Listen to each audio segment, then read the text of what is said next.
ଭଲ ହେଇନି। ପାଗଟା ଟିକେ ମେଘୁଆ ମେଘୁଆ ହେଇଛି। ପାଗ ପାଗ କଥା କାହିଁକି କହୁଛୁ କହିଲୁ? କେତେବେଳେ ଖରା କେତେବେଳେ ବର୍ଷା କିଛି ଠିକ୍ ନାହିଁ।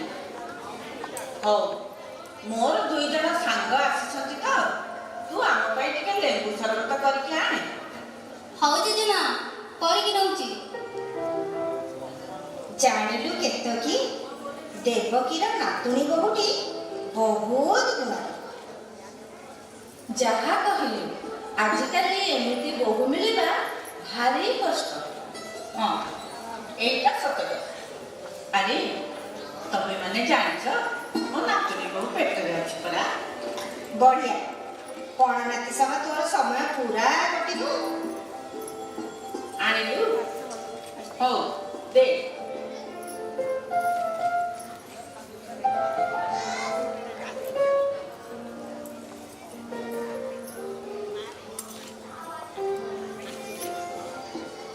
ମାରେ ଆ ମୋ ପାଖରେ ବସ।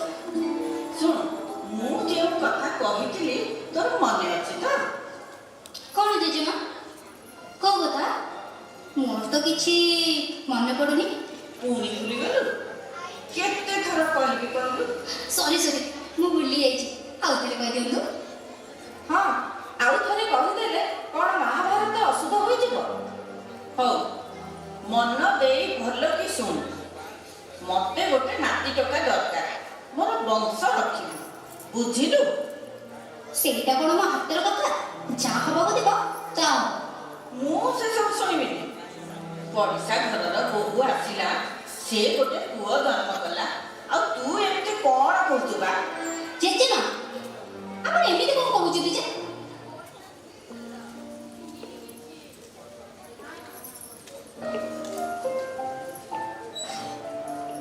ଜେଜେମା ଓ ନାତୁଣୀ ବୋହୂଙ୍କ ଭିତରେ କ'ଣ କଥାବାର୍ତ୍ତା ଚାଲିଛି?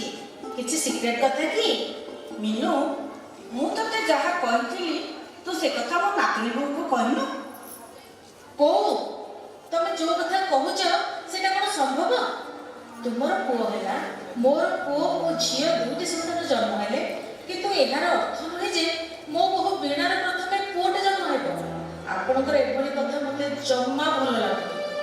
ମୋ ମୁଣ୍ଡରେ କେତେ ଚିନ୍ତା ଆପଣ ଜାଣିଛନ୍ତି? ସେପଟେ ମୋ ଝିଅ ମା ହେବାକୁ ଯାଉଛି, ଏପଟେ ମୋର ବୋହୂ ମା ହେବାକୁ ଯାଉଛି। ତେଣୁ ଠାକୁରଙ୍କୁ ଡାକନ୍ତୁ କିପରି ଭଲରେ ଭଲରେ ପ୍ରସବ ହୋଇଯିବ। ଏ ଖରାପ ଚିନ୍ତା ମୁଣ୍ଡରୁ କାଢ଼ନ୍ତୁ। ଶୁଣ, ତୋ ଝିଅ ଝୁନାର କ'ଣ ହେଉଛି ହଉ, କିନ୍ତୁ ମୋ ନାତିର ପୁଅଟେ ହେବା ଦରକାର ଦରକାର ଦରକାର। ଆହୁରି ମାସେ ଅଛି, ଏବେଠୁ କାହିଁକି ଏତେ ଚିନ୍ତା? ଏହିସବୁ କଥା ଶୁଣିଲେ ମୋତେ ଭଲ ଲାଗୁନି। ହରେ ମା, ଜେଜେମାଙ୍କ କଥା କିଛି ଶୁଣିବା ଦରକାର ନାହିଁ। ଭଲରେ ଭଲରେ ତୋର ପ୍ରସବ ହୋଇଗଲେ ମୁଁ ଠାକୁରଙ୍କ ପାଖରେ 108 ଦୀପ ଜାଳିବି।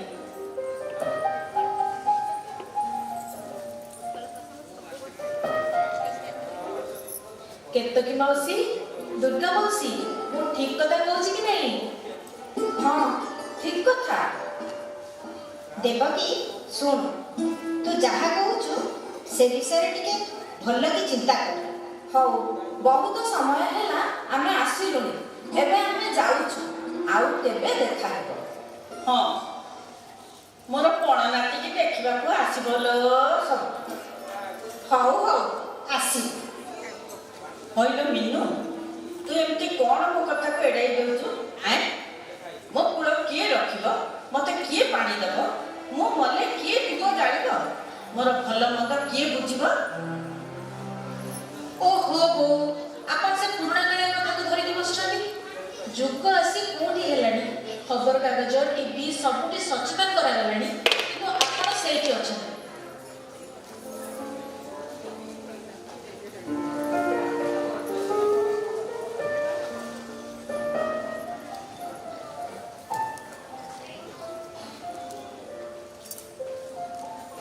ମାମା, ମୋ ଦେହଟା କିଛି ଭଲ ଲାଗୁନି ମାମା। ପେଟଟା କାଟୁଛି, ମୁଣ୍ଡ ବୁଲେଇ ଦେଉଛି ମାମା। ଭୋକରେ ପେଟ କାଟୁଥିବ, ରହ ମୁଁ କିଛି ଖାଇବାକୁ ଅଛି। ନା ମାମା, କିଛି ଖାଇବାକୁ ଇଚ୍ଛା ହଉନି, ବାନ୍ତି ବାନ୍ତି ଲାଗୁଛି। ହଁ ହଁ, ଦିନ ପାଖେଇ ଆସିଲାଣି ତ, ସେଇଥିପାଇଁ ଏମିତି ଲାଗୁଛି। ହଉ, ତୁ ସେ ଖଟରେ ଟିକେ ଶୋଇପଡ଼େ, ମୁଁ ଅର୍ପିତାକୁ ଫୋନ୍ କରୁଛି।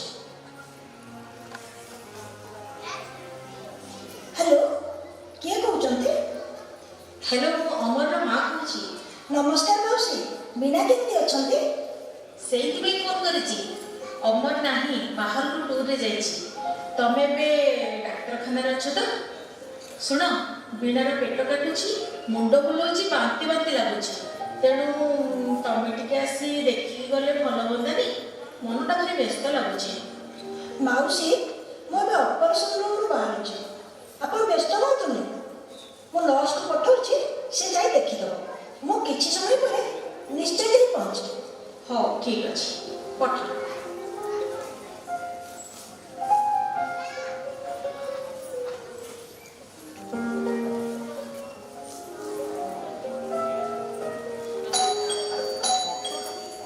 କିଏ ଆସିଲାଣି ମୁଁ ଦେଖେ। ମ୍ୟାଡ଼ାମ ନମସ୍କାର, ମୋତେ ଡକ୍ଟର ଅର୍ପିତା ପଠାଇଛନ୍ତି। ହଁ, ଆସ ଆସ।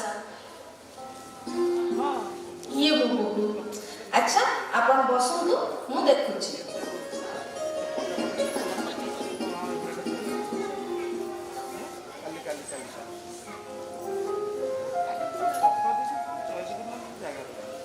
ମ୍ୟାଡ଼ାମ ସବୁ ଠିକ୍ ଅଛି।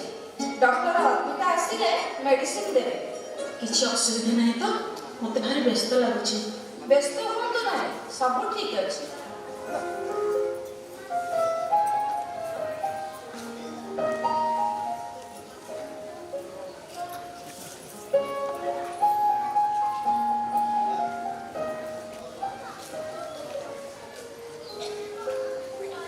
ମାଉସୀ ନମସ୍କାର। ନମସ୍କାର। ଆସ, ତମେ ବୋହୂକୁ ଦେଖ। ମୋତେ ବହୁତ ବ୍ୟସ୍ତ ଲାଗୁଛି। ସୁଧା, ସବୁ ଚେକ୍ କରିଲ କି? ହଁ ମ୍ୟାଡ଼ାମ, ସବୁ ଠିକ୍ ଅଛି। ଓକେ, ହଉ, ତମେ ଏବେ ଯାଅ। 46 ନମ୍ବର ବେଡ୍ରେ ଯେଉଁ ପେସେଣ୍ଟ ଅଛି ତାକୁ ସାଲାଇନ୍ ଦେଇଦେବ। ଆଜ୍ଞା ମ୍ୟାଡ଼ାମ। କେମିତି ଲାଗୁଛି? Are you okay?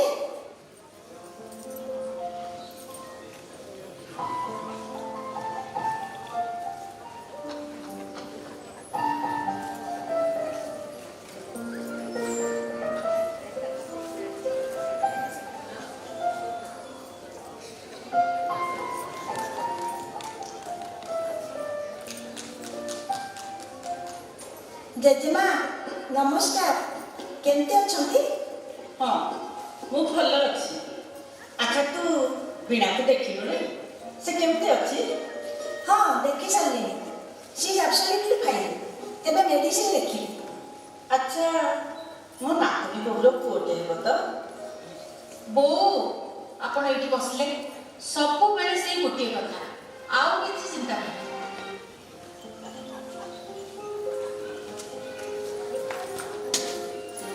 ମାଉସୀ, ବୀଣାଙ୍କର ଯେଉଁ ମେଡିସିନ ଲେଖିଛି ତାକୁ ଆଣି ଖାଇବାକୁ ଦେବେ। 48 ଘଣ୍ଟା ଅପେକ୍ଷା କରିବା, ତାପରେ ଦେଖିବା। ମୋ କ୍ଲିନିକରେ ତ କରିଦେବେ ଆଉ, ବୁଝିଲେ? ଦେଖ, ମୁଁ କହିଦେଉଛି, ଯଦି ଝିଅ ଜନ୍ମ କରିବ ତେବେ ମୁଁ ଏ ଘରେ ରହିବିନି। ମୋର କୁଳ ରକ୍ଷା ପାଇଁ ପୁଅ ଦରକାର। କାହିଁକି? ଝିଅ ହେଲେ କ'ଣ ଅସୁବିଧା କି?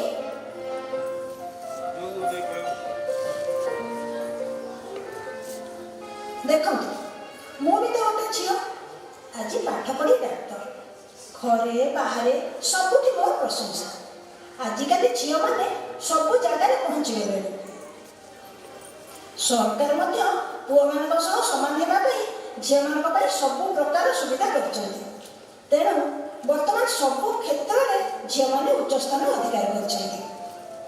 ଜେଜେମା, ତମେ ଜାଣିଛ ଆମର ପ୍ରଥମ ମହିଳା IPS ଅଫିସର କିରଣ ଦେବୀ, ବିମାନ ଚାଳିକା ସରଳା ଠାକୁର, ଟ୍ରେନ୍ ଚାଳିକା ସୁରେଖା ଯାଦବ, ପ୍ରଧାନମନ୍ତ୍ରୀ ଇନ୍ଦିରା ଗାନ୍ଧୀ, ରାଜ୍ୟପାଳ ସରୋଜିନୀ ନାଇଡୁ, ରାଷ୍ଟ୍ରପତି ପ୍ରତିଭା ପାଟିଲ ଏବଂ ବର୍ତ୍ତମାନର ରାଷ୍ଟ୍ରପତି ଆମରି ଓଡ଼ିଆ ଝିଅ ଦ୍ରୌପଦୀ ମୁର୍ମୁ। ଜେଜେମା, ଆଉ ଗୋଟେ କଥା ମନେ ପକାଉଛି। କହିଲେ, ଆମ ଓଡ଼ିଶାର ପ୍ରଥମ ମହିଳା ମୁଖ୍ୟମନ୍ତ୍ରୀ କିଏ ଜାଣିଛନ୍ତି?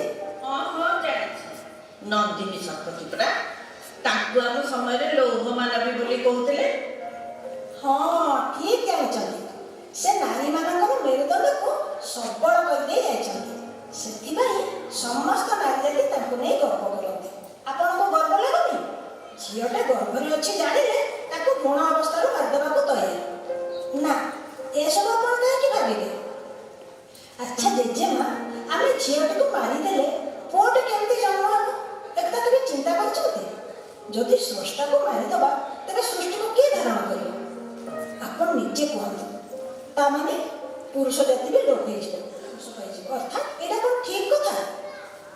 ମୁଁ ସେଇ କଥା ତାକୁ ବୁଝାଉଛି, କିନ୍ତୁ ସେ ବୁଝିଲେ ସିନା ହେବ। ମୋତେ କହୁଥିଲେ ନାତୁଣୀ ବୋହୂର ଲିଙ୍ଗ ପରୀକ୍ଷା କରିବାକୁ ନେବୁ, ଯଦି ତା ପେଟରେ ଝିଅ ଥିବ ତାକୁ ଗର୍ଭପାତ କରାଇଦେବୁ। ମୁଁ କିନ୍ତୁ ତାଙ୍କ କଥା ଶୁଣିଲିନି। ଏହା କିପରି ମାନସିକତା ତାହା ଜାଣିପାରୁଛ ତ ଅର୍ପିତା? କ'ଣ କହିବି କୁହ? ହଁ, ମୁଁ ଏବେ ଠିକ୍ ସେଇ କଥା ହିଁ ତ କହୁଥିଲି। ଆପଣ ଆପଣଙ୍କର ଏଇ ବିଚାରଧାରାକୁ ବଦଳାନ୍ତୁ। ଭ୍ରୂଣ ହତ୍ୟା କରିଲେ ନର୍କ ଭୋଗ କରିବା ସହ କାଉ ଜନ୍ମ ପାଇବେ, ପୁଣି ବ୍ରହ୍ମଦୋଷ ବି ଲାଗିବ, ଜାଣିଛନ୍ତି? ହଁ, ଠିକ୍ କହିଲୁ ଅର୍ପିତା। ମୁଁ ଅନ୍ଧବିଶ୍ୱାସକୁ ନେଇ ଅନ୍ଧ ହୋଇଯାଇଥିଲି। ତୁ ମୋର ଆଖି ଖୋଲିଦେଲୁ ଲୋ। ସତରେ ମୁଁ କେଡ଼େ ବଡ଼ ଜଘନ୍ୟ ଅପରାଧ କରିବାକୁ ଯାଉଥିଲି। ଆଜି ସେଇ ମହାପାପରୁ ବଞ୍ଚିଗଲି। ହେ ଭଗବାନ, ସେଥିପାଇଁ ମୁଁ ପ୍ରାୟଶ୍ଚିତ କରିବି। ଘରେ ଭାଗବତ ପାଠ କରାଇବି। ଜୀବନରେ ଏଭଳି କଥା ଭାବିବି ନା କହିବି? ଅନ୍ୟମାନଙ୍କୁ ଏ ବିଷୟରେ ନିଶ୍ଚୟ ସଚେତନ କରାଇବି। ହଉ ହଉ, ବୋଉ ଆପଣ ବୁଝିଗଲେ ସେଇଟା ବଡ଼ କଥା। ସମସ୍ତେ ଯଦି ଆପଣଙ୍କ ଭଳି ନିଜ ନିଜର ମାନସିକତାକୁ ବଦଳାଇ ଦେବେ, ତେବେ ଭ୍ରୂଣ ହତ୍ୟା ଆଉ ଆଗକୁ ବଢ଼ିବନି। ସରକାରଙ୍କର ବେଟି ବଞ୍ଚାଅ ବେଟି ପଢ଼ାଅ ସଫଳ ହେବ। ନାରୀ ସୃଷ୍ଟିକାରୀ, ଯିଏ ଆମକୁ ଦୁନିଆକୁ ଆଣିଛି। ଆଜି ଆମେ ତାକୁ ମାରିଦେବାକୁ ବସିଛୁ। ଆମେ ମାନବ ନା ଦାନବ? ଠିକ୍ କହିଲେ ମାଉସୀ। ଆପଣ ଜାଣିଛନ୍ତି, ଏବେ ଜାତୀୟ ଶିଶୁ କନ୍ୟା ଦିବସରେ ଓଡ଼ିଶାର ଅଗ୍ରଣୀ ସାମାଜିକ ଅନୁଷ୍ଠାନ ହେଲ୍ପଲାଇନ୍ ମୋତେ ଅତିଥି କରିଥିଲା। ଜାଣିବାକୁ ପାଇଲି ଅନୁଷ୍ଠାନ ପକ୍ଷରୁ ଗ୍ରାମାଞ୍ଚଳ ଓ ବସ୍ତି ଅଞ୍ଚଳରେ ଝିଅମାନଙ୍କୁ ସଶକ୍ତ କରିବା ପାଇଁ ଆତ୍ମରକ୍ଷା କୌଶଳ ଶିକ୍ଷା ଦିଆଯାଉଛି। ହେଲ୍ପଲାଇନ୍ ଗୋଟିଏ ବହୁତ ଭଲ ସ୍ୱେଚ୍ଛାସେବୀ ଅନୁଷ୍ଠାନ। ଆପଣମାନେ ଏକଥା ଜାଣିବା ଦରକାର। ମାମା, ମୁଁ ଜାଣିଛି, କାରଣ ବିବାହ ପୂର୍ବରୁ ସେଇଠି ଗୋଟିଏ ପ୍ରୋଜେକ୍ଟ ନାରୀର ଉନ୍ନତି ଦେଶର ପ୍ରଗତି ଉପରେ କାମ କରୁଥିଲେ। ଅର୍ପିତା ମ୍ୟାଡାମ ଯାହା କହିଲେ ସେଇଟା ଠିକ୍, କିନ୍ତୁ ସେଠାରେ ଆହୁରି ଶିକ୍ଷା ଦିଆଯାଏ କିଭଳି ଭାବେ ସୁସନ୍ତାନଟି ଜନ୍ମ ହେବ ଏବଂ ସୁସଂସ୍କାର ସହ ବଢ଼ିବ, ତାହେଲେ ଗୋଟେ ସୁସ୍ଥ ସମାଜ ଗଠନ ହୋଇପାରିବ। ସେଥିପାଇଁ ଆଜିକୁ 9 ମାସ ହେଲାଣି ମୁଁ ସବୁଦିନ ମହାପୁରୁଷଙ୍କର ଜୀବନୀ ଓ ଧର୍ମ ପୁସ୍ତକ ସବୁ ପଢ଼ୁଛି। କେବେ ବି ଜେଜେମାଙ୍କ କଥାକୁ ଗୁରୁତ୍ୱ ଦେଉନି।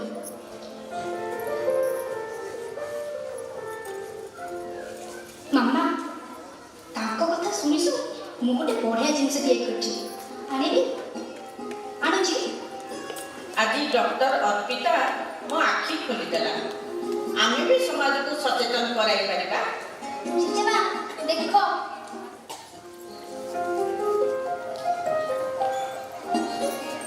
ଆରେ ବା, ବଢ଼ିଆ ତ। ଆସ ଆମେ ସମସ୍ତେ ଏ କଥାକୁ କହିବା। ଭ୍ରୂଣ ହତ୍ୟାକୁ ରୋକିବା, ସୃଷ୍ଟିକୁ ଧ୍ୱଂସରୁ ବଞ୍ଚାଇବା। ଭ୍ରୂଣ ହତ୍ୟାକୁ ରୋକିବା,